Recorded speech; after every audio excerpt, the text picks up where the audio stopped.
E pa që ka pas një reagim që kjo është keqpërdorim i qeverisë, abuzim i qeverisë për këto projekte që po bëhen tash në Vërçajr.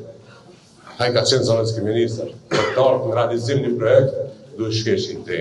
po ta bësh projekt, po ta marrësh leje, po ta kalosh buxhet, po ta hapësh procedurë të nderimit, po të fillojë realizimi. Ne kemi punuar një vit, që sot domethënë pagerat janë gjithkund në Vërçajr, dhe abuzim nuk është kur punon Vërçajrin për qeveri. Abuzimi kur jetë 3 vjet qeveri zonëski ministër i punëve të jashtme, ministër i integrimit, ministër i sezishkojit, edhe në fund asnjë pagerë, asnjë projekt, asnjë të mirë për Vërçajrin.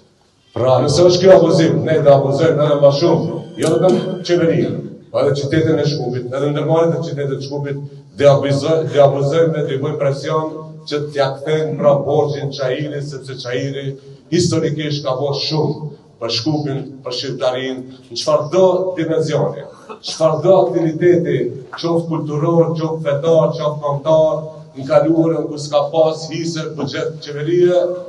Eslapi i Çarshis i ka mbet brapa.